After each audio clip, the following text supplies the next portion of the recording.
Hola a todos. Ayornándonos a estos tiempos de cuarentena flexibilizada, distanciamiento social y otras hierbas gracias al bendito coronavirus, vamos a iniciar una serie de charlas cortas, eminentemente prácticas en lo posible, y la primera de ellas van a ser algunos tips con respecto al examen neurológico para el veterinario clínico. El examen neurológico nos permite evaluar la funcionalidad de todas las estructuras que componen el sistema nervioso y además responder a determinadas preguntas, como por ejemplo, ¿existe realmente compromiso neurológico o lo que tiene nuestro paciente es un problema ortopédico o traumatológico? ¿De qué tipo de alteración se trata? Es decir, ponerle nombre al signo clínico. Nuestro paciente tiene una convulsión, una crisis epiléptica, una paresia, una ataxia, una claudicación, es decir, caracterizar clínicamente el trastorno. ¿Dónde está localizada la alteración? Vamos a ver que este es uno de los principios básicos del examen neurológico. Neurolocalizar, establecer el diagnóstico neuroanatómico. Y finalmente, estimar la magnitud del daño a través de determinadas variables clínicas, como por ejemplo la presencia o la ausencia de dolor profundo. Cuando hacemos un examen neurológico correcto, tenemos un plan y ese plan es establecer niveles sucesivos de diagnóstico. El primer nivel de diagnóstico va a ser, como dijimos, neurolocalizar, es decir, establecer un diagnóstico neuroanatómico que significa determinar con la mayor precisión posible en qué parte del sistema nervioso se encuentra el problema. El segundo nivel va a ser establecer un diagnóstico diferencial, es decir, barajar todas las categorías de enfermedades y las enfermedades específicas que pueden tener nuestro paciente.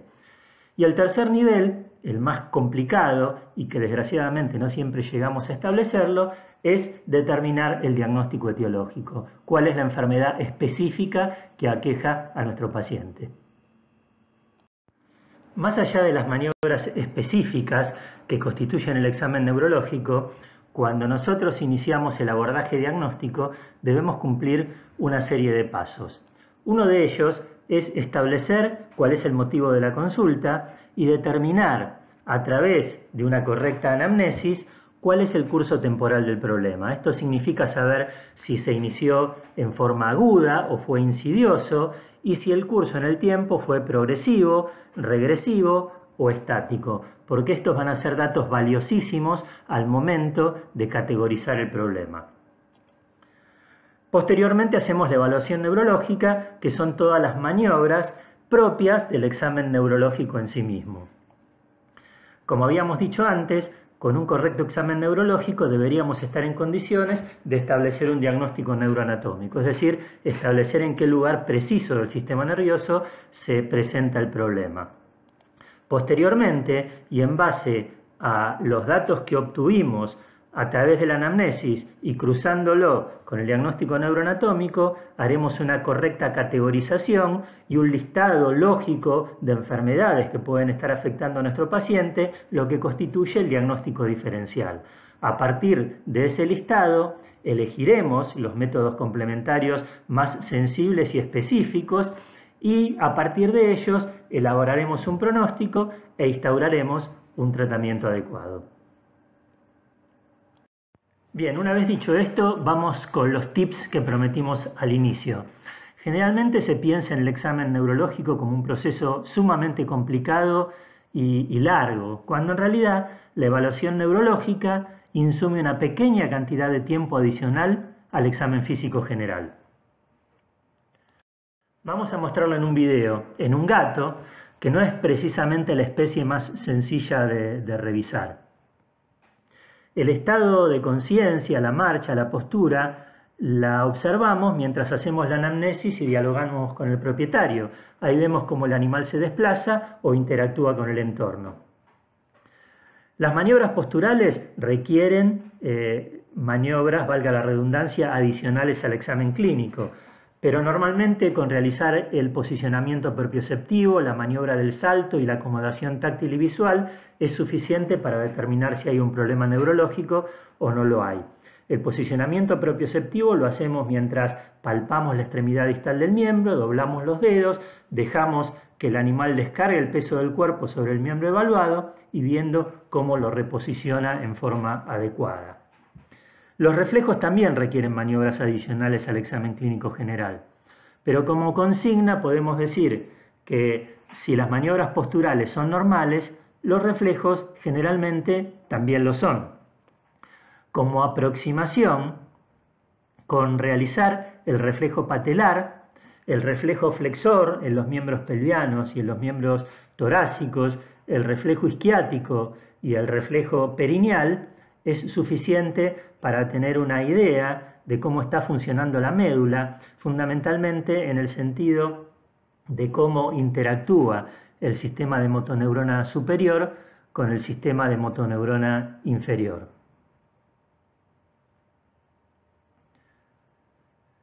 Si tenemos alguna duda, el reflejo de panículo o el reflejo cutáneo del tronco nos va a contribuir a dar una localización más precisa a la lesión medular.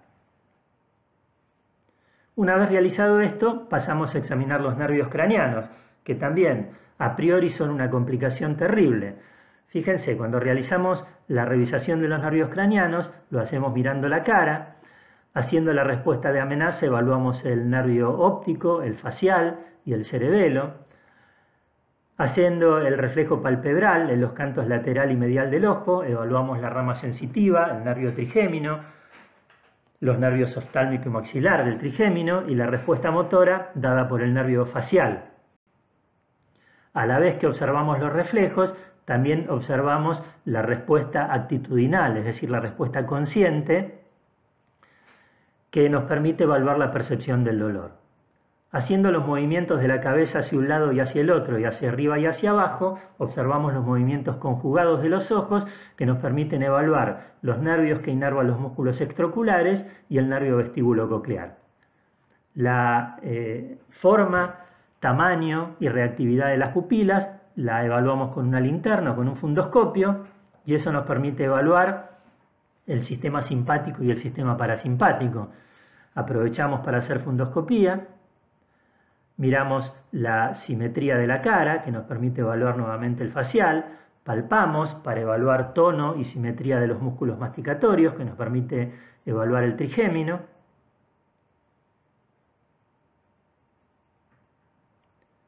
Y prácticamente completamos el examen neurológico, que como dijimos, nos lleva realmente una pequeña cantidad de tiempo.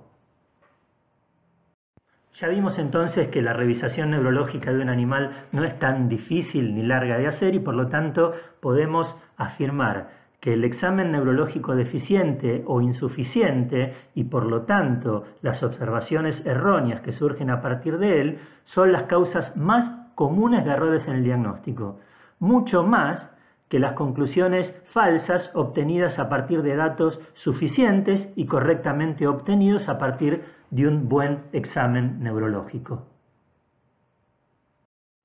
Otro tip importante, casi una verdad de perogrullo, es que la evaluación inicial del paciente nos va a dar evidencias concretas sobre la existencia de un real problema neurológico. Y en el caso de que no haya signos de cabeza, las maniobras posturales son la clave para diferenciar un problema neurológico de uno ortopédico o traumatológico. Este cuadro nos muestra algunas manifestaciones clínicas que nos dan la certeza de que hay un problema neurológico, como por ejemplo las crisis epilépticas, el estado mental alterado, la presencia de paresia o plejía, la presencia de ataxia, etc. Y a la derecha tenemos la localización precisa que corresponden a esos signos clínicos. Debajo vemos algunos signos clínicos que nos pueden llegar a generar dudas sobre si el problema es o no es neurológico, como el síncope, la debilidad, la claudicación y el dolor. Otro tip muy importante es que cada uno de los signos clínicos que nosotros recogemos del examen neurológico o de la anamnesis, en el caso de que los signos sean episódicos, nos van a dar un fuerte indicio con respecto a la localización de la lesión dentro del sistema nervioso central o periférico. Y como ya dijimos, la localización más exacta posible de las alteraciones dentro del sistema nervioso, es decir, el diagnóstico neuroanatómico, es uno de los aspectos más importantes del manejo clínico de los pacientes con enfermedad neurológica.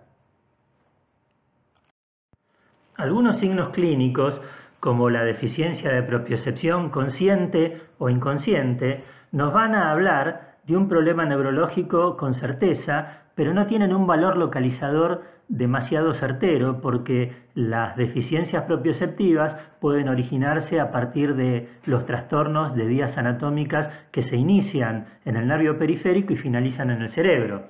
Sin embargo, otros signos, como por ejemplo la combinación de un síndrome de Horner con un síndrome vestibular o la presencia de un síndrome vestibular paradojal, nos dan un diagnóstico neuroanatómico súper preciso y nos orientan exactamente al lugar del sistema nervioso donde nosotros debemos enfocar nuestros esfuerzos diagnósticos. En el caso del síndrome de Horner más síndrome vestibular, esa combinación siempre se da en problemas periféricos, mientras que el síndrome vestibular paradojal siempre nos indica una alteración a nivel de determinadas porciones del cerebelo.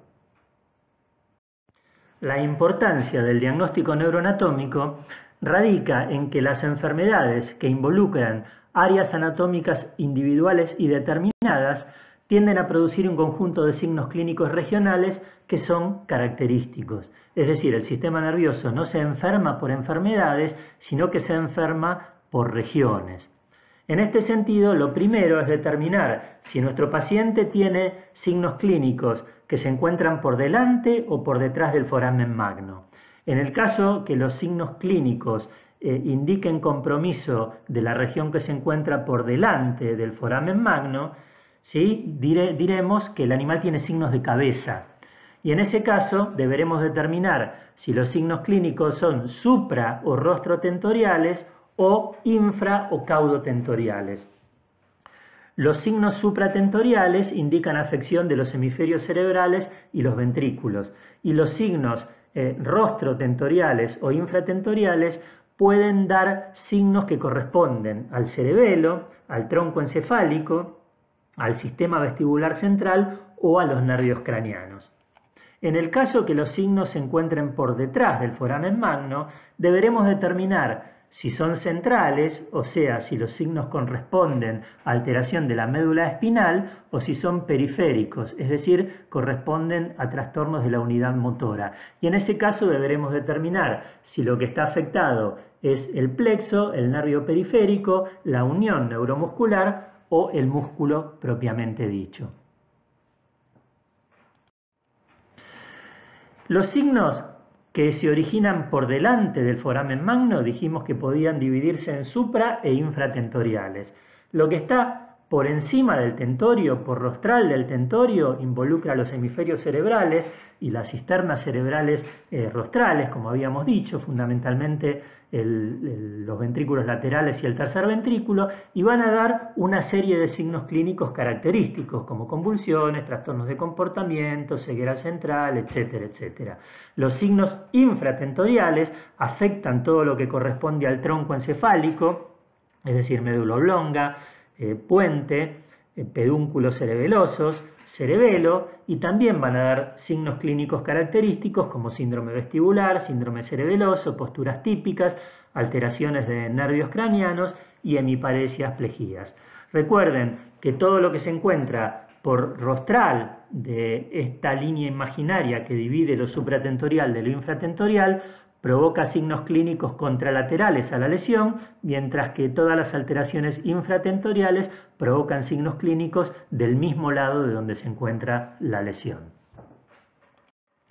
En el caso que el trastorno sea por detrás del foramen magno, deberíamos determinar si el problema se origina en el sistema nervioso central, o sea, en la médula espinal, o en el sistema nervioso periférico, provocando una enfermedad neuromuscular.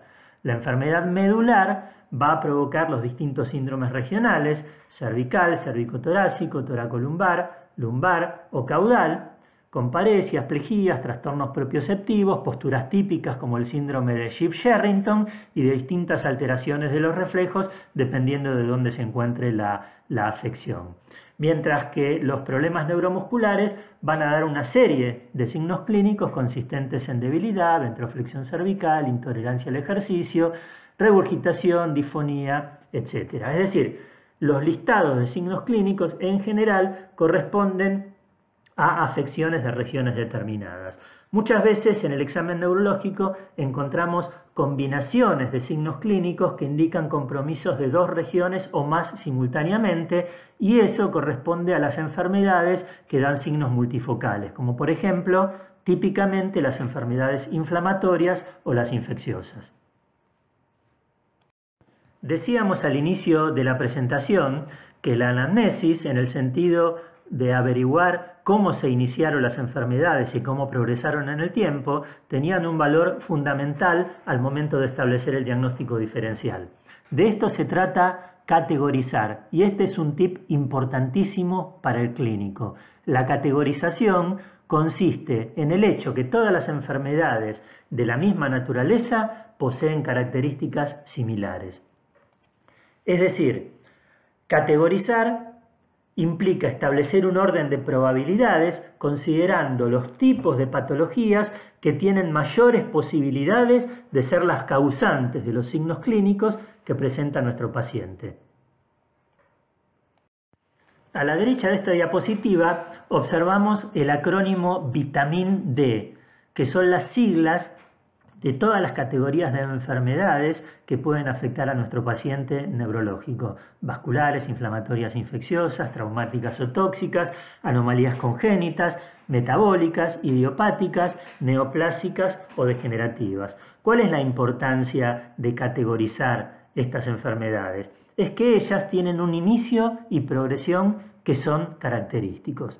Por ejemplo, las enfermedades traumáticas o los trastornos traumáticos clásicamente tienen un inicio agudo o sobreagudo y un curso estático en el tiempo o regresivo. Al igual que las enfermedades vasculares, que tienen un inicio agudo o subagudo y una mejoría gradual a lo largo que pasa el tiempo. Por el contrario, las enfermedades inflamatorias o infecciosas también tienen un inicio agudo y un curso rápidamente progresivo en el tiempo. Las enfermedades neoplásicas, al igual que las degenerativas, tienen un inicio insidioso generalmente y un curso lentamente progresivo. Atención con esto, las neoplásicas, esto es lo característico, pero nunca debe descartarse por completo una enfermedad neoplásica, ya que muchas de ellas pueden aparecer en forma aguda. Pero básicamente este es el inicio y el curso típico de ellas.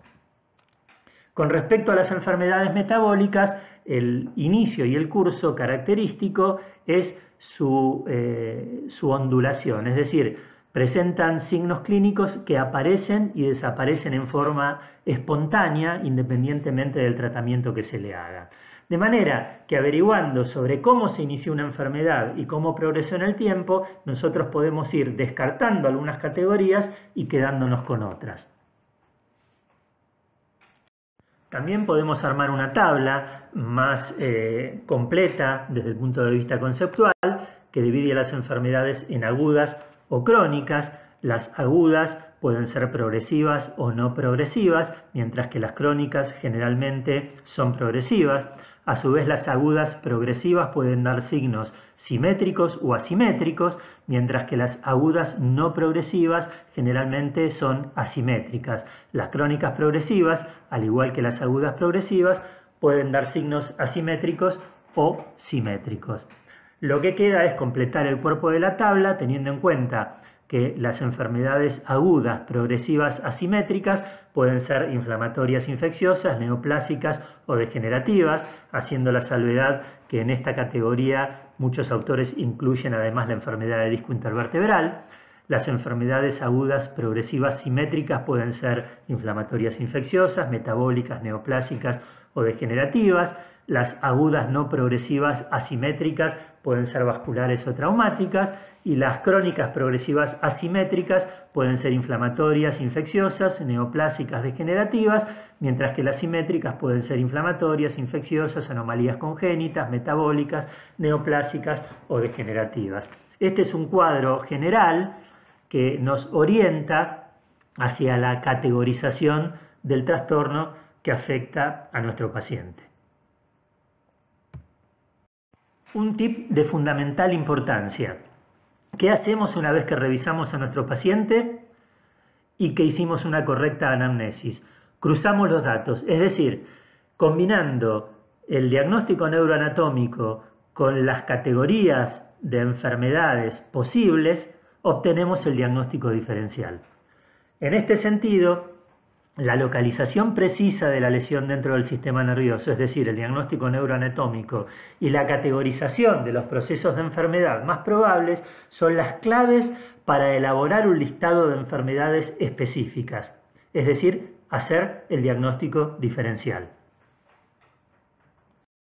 A modo de ejemplo, les muestro una tabla correspondiente al cruzamiento de datos entre categorías de enfermedades y características clínicas de las miopatías.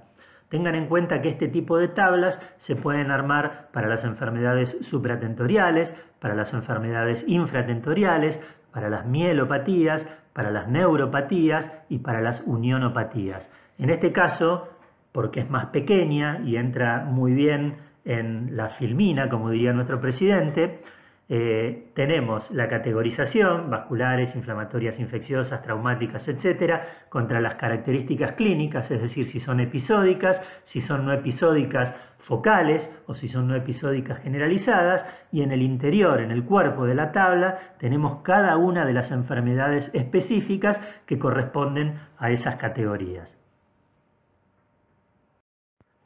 El siguiente concepto o tip es que la elección de los métodos complementarios más adecuados dependen del diagnóstico diferencial. Es decir, nosotros pedimos métodos complementarios esperando confirmar la enfermedad sospechada. No pedimos métodos complementarios a ver qué encontramos, porque generalmente cuando pedimos métodos complementarios sin saber lo que estamos buscando, encontramos muchas más cosas de las que queremos buscar, y ahí se nos presenta un problema a la hora de tomar decisiones diagnósticas y terapéuticas. En este proceso es imprescindible determinar si el trastorno es estructural o funcional o ambas simultáneamente, porque de esta consideración depende la elección de los métodos de diagnóstico complementarios más adecuados que contribuyan a la identificación de la enfermedad presente. Los métodos de diagnóstico complementario que nos permiten trabajar con el animal vivo incluyen todos aquellos que exploran la anatomía macroscópica del sistema nervioso, constituidos por los estudios de imágenes, los más sencillos como radiografías hasta los más complejos como la resonancia magnética nuclear.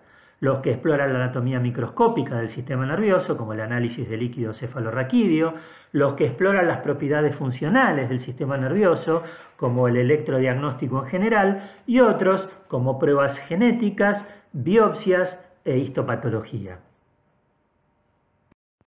El último tip que les quiero dejar es el siguiente: que la interpretación de los resultados de los métodos complementarios deben ser necesariamente tenidos en cuenta en el contexto de los hallazgos del examen neurológico. Es decir, valorar adecuadamente los hallazgos de un método de diagnóstico complementario implica encuadrarlos en el contexto de todo el cuadro clínico. Por ejemplo, si nosotros pedimos una resonancia magnética de un paciente que tiene una mielopatía con pérdida del reflejo patelar, y sabiendo que el reflejo patelar implica la funcionalidad de los segmentos medulares L4, L5, cualquier hallazgo que no involucre el compromiso de esos segmentos debe ser considerado como casual y no como causal del problema de nuestro paciente. También tenemos que ser muy cautos al momento de interpretar las pruebas serológicas. Nosotros tenemos que conocer si una prueba serológica está midiendo anticuerpos o antígenos. porque no es lo mismo, obviamente. Y si lo que mide son anticuerpos, debemos conocer si esos anticuerpos son de infección, por ejemplo IgM, o de memoria inmunológica, concretamente IgG, porque si lo que mide son IgG, debemos realizar lo que se denomina seroconversión, es decir, 2 pruebas realizadas con diferencia de 20-25 días. Una mención aparte para las pruebas moleculares, para las pruebas genéticas. Cuando nosotros pedimos una prueba genética, tenemos que ser muy cautos porque hay muchas pruebas genéticas que nos permiten determinar mutaciones que son causativas de enfermedad, como por ejemplo el caso de muchas ataxias hereditarias. Pero otras pruebas genéticas no permiten identificar mutaciones que son causativas, sino que predicen un aumento de riesgo y por lo tanto deben ser valoradas en el cuadro del contexto clínico. Por ejemplo, la prueba de mielopatía degenerativa. Es decir, por más que hay muchas pruebas de diagnóstico complementario a disposición, por suerte cada día más, no todas ellas tienen la sensibilidad y la especificidad adecuada como para que por sí solas nos puedan resolver el problema, y todas ellas deben ser consideradas dentro del cuadro clínico general. A modo de síntesis, una presentación de un caso clínico sencillo. Se trata de Brigitte, un canino labrador, hembra entera de 3 años de edad. Brigitte fue traída a la consulta porque la encontraron al mediodía del día anterior sin poder levantarse, arrastrando las patas. A la mañana había estado jugando normalmente con otro perro y ya desde ese mismo día habían empezado a medicarla con dexametasona y con tramadol. Los hallazgos positivos del examen neurológico consistieron en paraplegia, propiocepción ausente en ambos miembros pelvianos, pérdida del reflejo de panículo bilateral a nivel L3. Teniendo en cuenta que no había signos de cabeza y teniendo en cuenta la pérdida del reflejo de panículo a nivel de L3, el diagnóstico neuroanatómico fue una alteración focal medular a nivel del segmento vertebral L1. El diagnóstico diferencial para una condición medular sobreaguda sin dolor y teniendo en cuenta que la falta de dolor podría haberse debido al tratamiento, es decir, recuerden que el animal venía con dexametasona y con tramadol, consideró, dentro de todas las categorías posibles de enfermedades, un problema vascular, un problema traumático o un problema degenerativo. El siguiente paso es hacer el cruzamiento de datos, es decir, para esas categorías de enfermedades que afectan a la médula, cuáles podían ser las enfermedades específicas. Dentro de las patologías vasculares, la enfermedad posible es la mielopatía embólica fibrocartilaginosa. Para las traumáticas, si bien no había antecedente de trauma, un trauma medular agudo, que se descartó justamente por la anamnesis. Y para las degenerativas, una condición sobreaguda podría deberse a una enfermedad extrusiva de disco intervertebral. En vista de las enfermedades específicas que podían estar afectando a nuestro paciente, el protocolo diagnóstico incluyó análisis de sangre y orina, en este caso no en búsqueda del factor etiológico, sino para conocer el funcionamiento del sistema renal y del sistema hepático y previendo que ese animal, en caso de una enfermedad extrusiva de disco, podía ir a cirugía considerándolo como un análisis prequirúrgico. Radiografía simple y eventualmente imágenes más sofisticadas como mielografía o imágenes por resonancia magnética. Los análisis de sangre y de orina resultaron dentro de los parámetros normales y la placa simple no mostró ningún tipo de alteración significativa.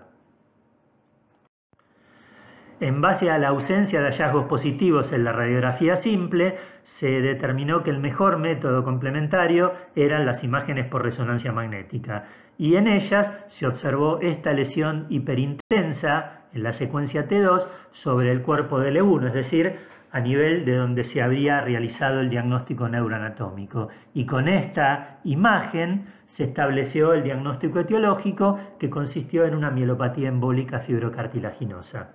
Se instauró un tratamiento en base a neuroprotección y fisiatría con un pronóstico favorable. Este caso nos muestra cuáles son los pasos a seguir en un animal con sospecha neurológica y la forma en que debe considerarse la elección de los métodos complementarios y fundamentalmente cómo deben interpretarse. Espero que les haya sido de utilidad, agradezco su participación del otro lado de la pantalla y nos encontraremos en la próxima charla. Muchísimas gracias nuevamente.